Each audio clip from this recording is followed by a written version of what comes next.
জাফরি ওস্তাদকে নিয়ে একটা কথা বলেছিলাম কিছু আলেমদের বক্তব্য শোনার কারণে। আমি এরকম কোনো কথা আর সামনে বলবো না, নির্ভরযোগ্য তথ্য না জেনে সেই কথা জাতির সামনে বলবো না।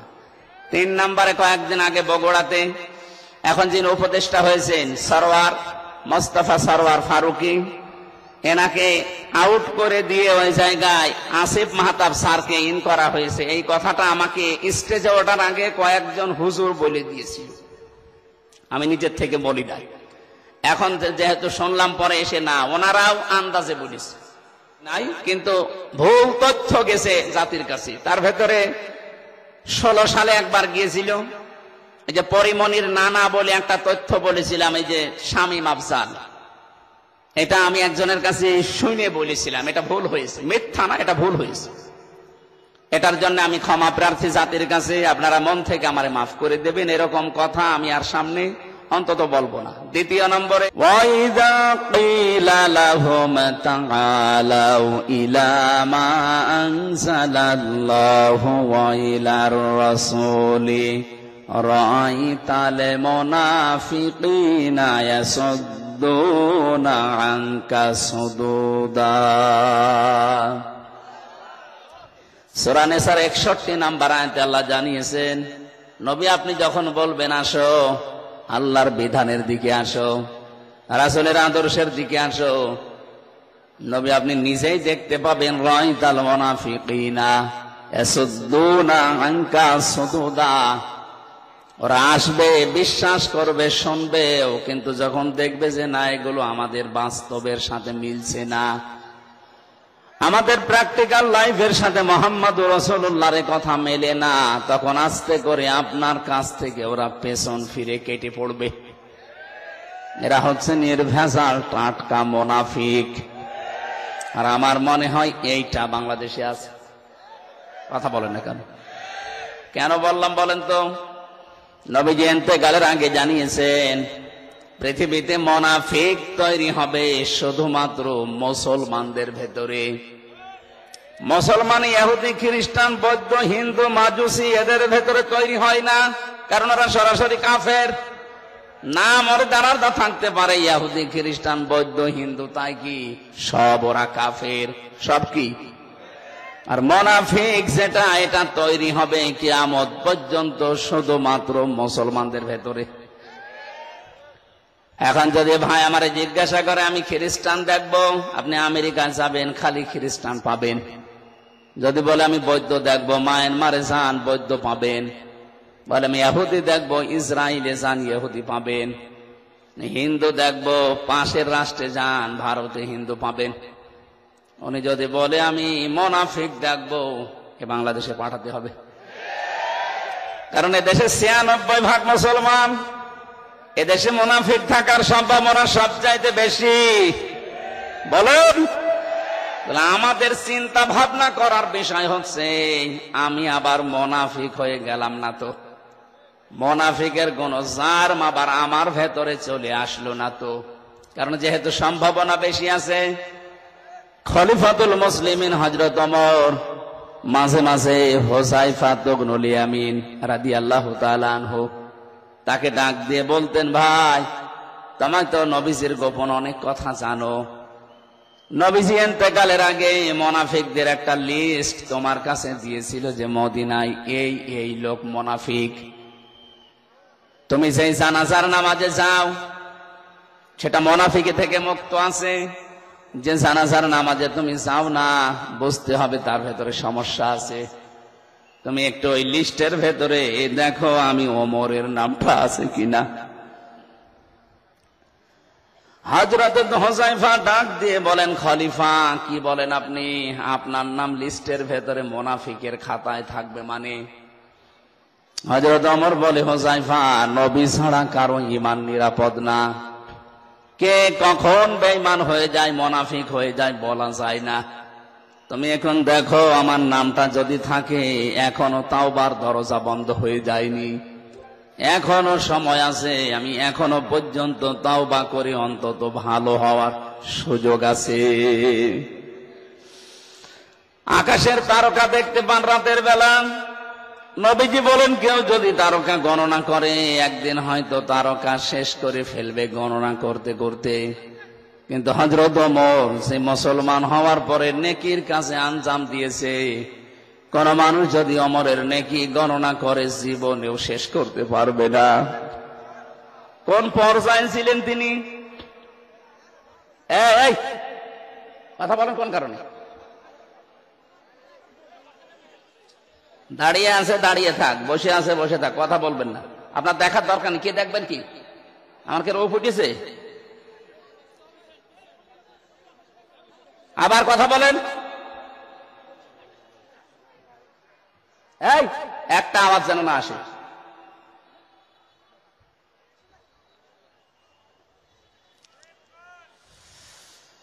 টলিগ্রামবাসী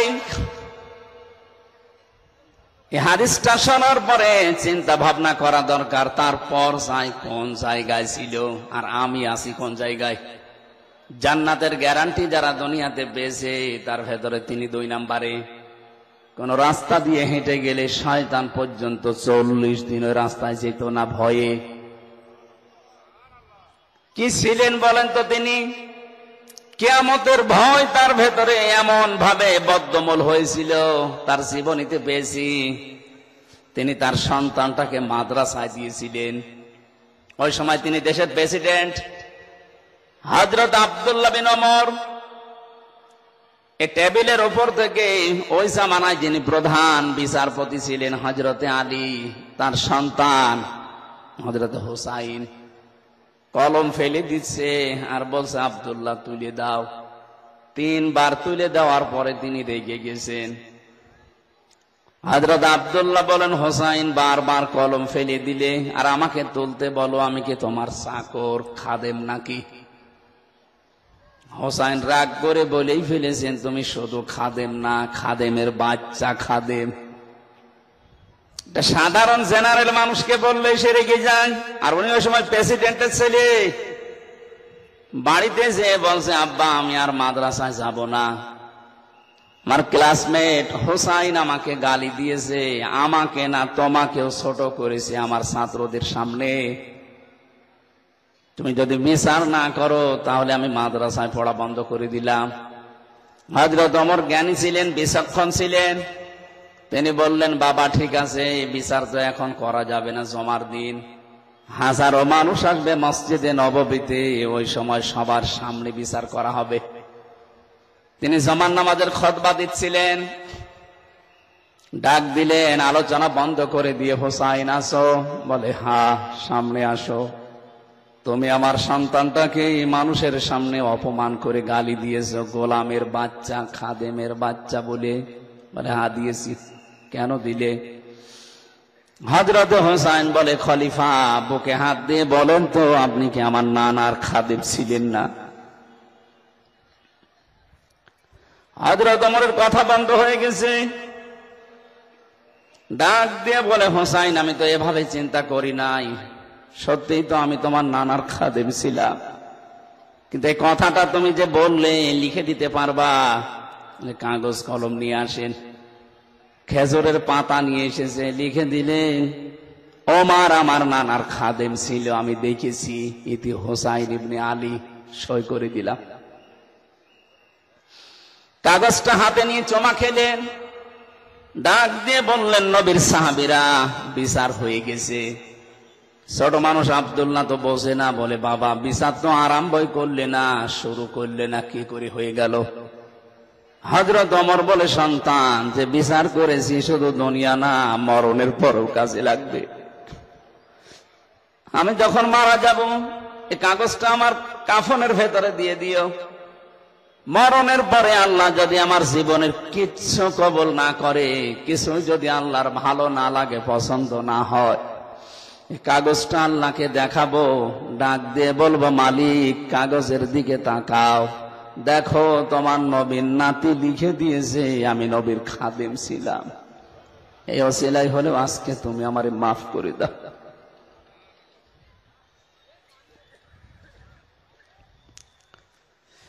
কি বলছিলাম বলেন তো?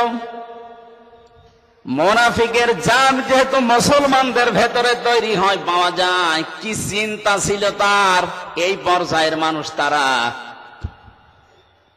অথচ এখানে আমরা যারা আছি, যেহেতু মুসলমানদের ভেতরে মুনাফিক তৈরি হয়, আমরা যারা বসে আছি আমাদের ভেতরে মুনাফিকই থাকতে পারে না পারে না? আপনি এবার মেলাবেন, ইদা হাদ্দাসা কাযাবা ওয়া ইদা ওয়াদা আখলাফা ওয়া ইদা আতমিনা খান। নবীজি বলেন, কথা বললেই যারা মিথ্যা কথা বলে। এই যে সারা বিশ্বের মোড়লদের কাছে আজ আপনি হাসি মানুষ হয়ে ছড়াচ্ছেন যে আমি নির্বাচিত ছিলাম, আমাকে উৎখাত করা হয়েছে, এটা ডাহা মিথ্যা কথা কিনা বলেন তো? আপনি নিজের কথায় তো নিজে মুনাফিক হয়ে যাচ্ছেন। অন্তত এই মিথ্যা কথা মরণের আগে আর বললেন না। ওয়াদা করলেই মানুষ খেলাফ করে। কি ওয়াদা করেছিলেন 15 বছরে? ক্ষমতায় যাওয়ার আগেই বলতেন, ক্ষমতা যদি আল্লাহ আমাদেরকে দেয় আমরা মদিনার সনদে দেশ চালাবো।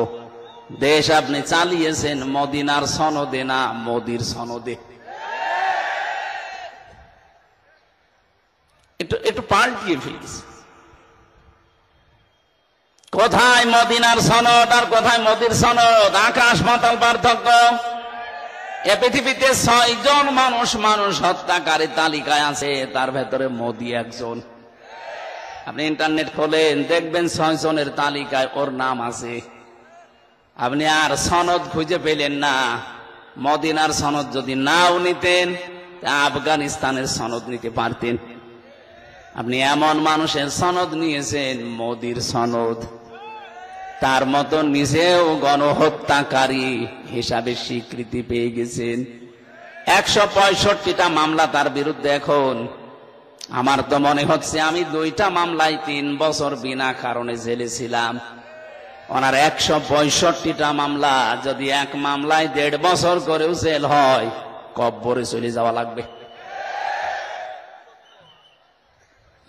জেলে দেখেছিলাম অনেকের মামলা। জিজ্ঞাসা করতাম, ভাই কয়টা মামলা দিয়েছে? বিএনপির এক নেতা পেয়েছিলাম ওই বড়গোনার, বলছে বেশি না, 313টা। মকিম গাজী, এই লোকটার সাথে একদিন দেখা হলো, বললাম ভাই কয় বছর জেল দিয়েছে? 160 বছর। ওরে 160 বছর, আপনি বের হবেন? ও এখনো আশা করেছে হ্যাঁ বের হবে। এই যে লোকটা মারা গেল, শাহজাহান জল্লাদ, 30 বছর পরে বের হয়েছিল।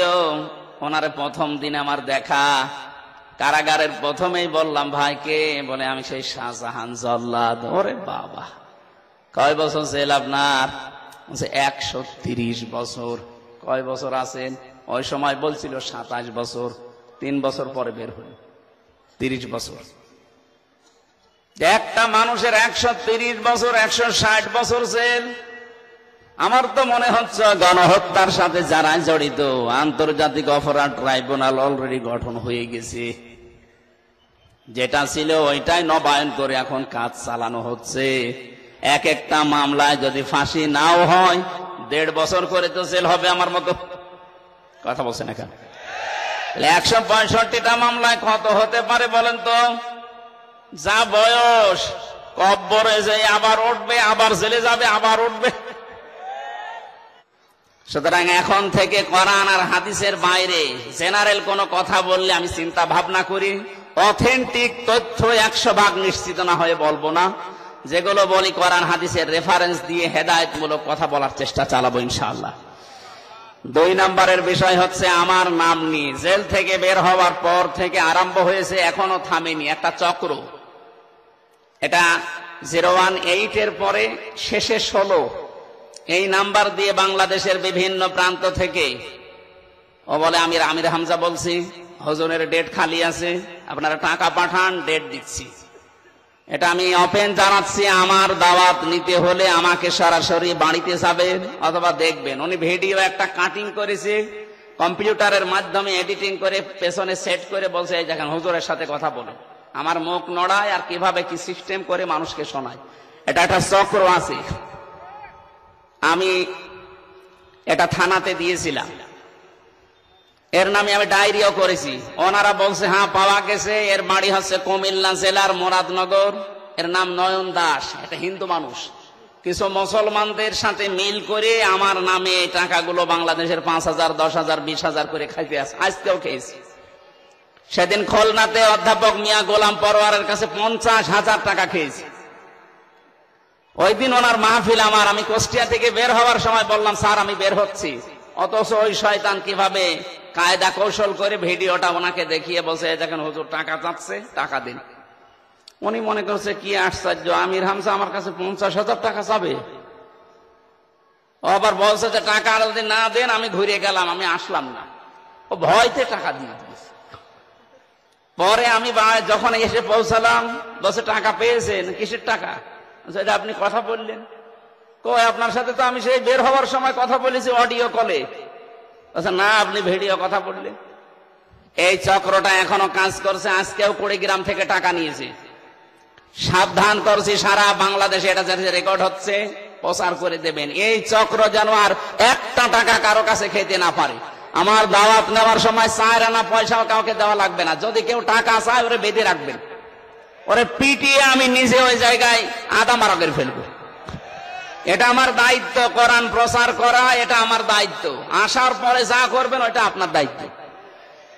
আমি 1,00,000, 2,00,000, 50,000 না হলে আসবো না। কোন হুজুর বলিস এটা? যারা এগুলো করছে ওরা দুনিয়াদার, ওরা ব্যবসায়ী। আমি ব্যবসা করার জন্য দুনিয়াদার হয়ে আমি আখেরাত বিক্রি করার জন্য আসি নাই। আমি আর কয় বছরে নাই বাঁচবো, এখন আমার 33 বছর বয়স, খুব বেশি হলেও না আর 50 বছর। এরপরে তো আমার মাটির নিচে যাওয়া লাগবে। এই সম্পদগুলো রেখে আমি করবো কি? আমার তো ছেলে নেই, মেয়ে আছে 3টা, যা করবো কামাই, সব খাবে জামাই। ওই লোকের ছেলের জন্য আমি জাহান্নামে যাব? জীবনও না। আমার যা হয় ওই যথেষ্ট। এই জন্য সতর্ক করলাম, এগুলো খেয়াল রাখবেন। এমনি আমাদের সময় নেই। আসরের নামাজ 4টার পরে এখানে পড়বেন। 4টার পরে আজান দিয়ে এখানে নামাজ পড়ে নেবেন। এর ভেতরে যদি কেউ ওঠেন বইলে উঠবেন। এর ভেতরে যদি ওঠেন আমি জানবো আপনার সমস্যা আছে। সিস্টেম করেছিল, এ জমিন বানিয়েছেন যিনি, কথা চলবে তার, অনুমতি নেওয়া লাগবে তোমার মতো পাগলের কাছে। হ্যাঁ, এটা কি মগের মূল্য পেয়েছে? তারপরেও এটা যদি সিঙ্গাপুর হতো আমরা মেনে নিতাম। 96% মুসলমান এখানে, আর সিঙ্গাপুরে 96% অন্য জাতির লোক। 5% মাত্র হয়তো 4-5% মুসলমান বাস করে। কিছুদিন আগে আমি ওখানে ছিলাম। তারপরেও ওখানে কোরআনের কথা বলতে গেলে আমাদের যে 14 জায়গায় অনুমতি নেওয়া লাগতো, এই সিস্টেম না। এমনিতে আপনি লোকাল প্রশাসন যারা আছে তাদেরকে জানাবেন যেন বিশৃঙ্খলা না হয়। কিন্তু আমাদেরটা বিশৃঙ্খলার জন্য না, এরা এমন কায়দা করেছিল যেন কোরআন প্রচার না হয়। যদি বিশৃঙ্খলার জন্য আপনি অনুমতির ব্যবস্থা করতেন, এখন তো কোনো জায়গায় অনুমতি নেওয়া লাগে না, কোনো জায়গায় বিশৃঙ্খলা হয়। তার মানে ওরা জাতে মাতাল ছিল, তাহলে ঠিক ছিল। সুতরাং কোরআন শুনলেই যারা বাধা দেয় এরা 1 নম্বরে, এরা শ্রোতা হিসাবে কোরআনে কারিমের ঘোষণা, তারা কাফের। কাফের মরে গেলে জানাজা হয়, কবরে দেয়। 15.5 বছরে যারা কোরআন বাধা দিয়েছেন, আপনি কোরআনের ভাষায় কাফের, আপনি মারা গেলে জানাজা দেওয়া, কবরে দেওয়া আমার মনে হয় বেকার, কোনো লাভ হয়নি। কথাটা একটু শক্ত হয়ে গেল, তারপরও বলার দরকার বললাম। সূরা হামিম সেজদা 26 নম্বর আয়াত। وقال الذين كفروا لا تسمعوا لهذا القرآن والغوا فيه لعلكم تغلبون। এই আয়াতে আল্লাহ দলিল দিয়েছেন যে কাফেররা সব চলতে দিত, শুধু কোরআনে কারিমের আওয়াজ বন্ধ করে দিত। কারণ ওই জামানায় আবু জাহেল ভালোভাবে বুঝেছিল যে আমি যে চেয়ারে বসে আছি, এ চেয়ার তো বৈধ চেয়ার না, এ তো অবৈধ চেয়ার। কথা বলেন না কেন? আমার মনে হয় 2024 সালের 5 আগস্টের আগ পর্যন্ত যারা ছিল তারা খুব ভালোভাবে জানতেন যে আমরা যে চেয়ারে আছি এটা তো বৈধ চেয়ার না, অবৈধ চেয়ার। যদিও আপনি সারা পৃথিবীর মানুষকে ধোঁকা দিয়ে বোকা বানিয়ে এটা জানাচ্ছিলেন যে আমরা বৈধ ছিলাম, এখনো পর্যন্ত বিদেশি বাবুদের কাছে কথা ছড়ানো হচ্ছে যে আমরা নির্বাচিত ছিলাম, আমাদেরকে উৎখাত করা হয়েছে। এটা দাহা মিথ্যা কথা। নির্বাচিত হওয়া লাগে যে পদ্ধতিতে, তার নাম নির্বাচন। তার নাম কি?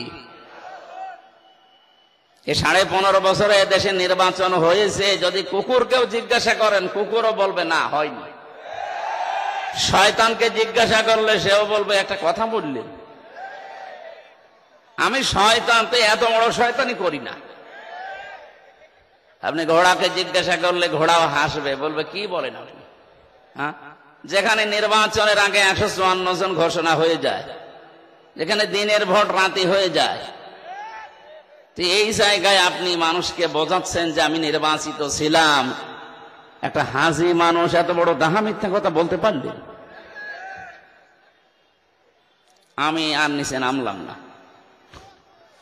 সুতরাং আমরা চাই সামনে যারা এই মিথ্যা কথাগুলো বিদেশের প্রভুদেরকে শোনাচ্ছেন, তারাও জানে, তামাম দুনিয়ায় জানে যে দেশে নির্বাচন 15.5 বছরে হয়নি। নির্বাচন হলে আমরা নির্বাচিত জনপ্রতিনিধি পেতাম। তাদের আচরণগুলো যা, এটার দ্বারাই প্রমাণ হয়েছে দেশে নির্বাচন হয়নি। সুতরাং কোরআনে কারিম শুনলে যারা আমরা বাধা দেই, কোরআনের ভাষা অনুযায়ী তারা কাফের।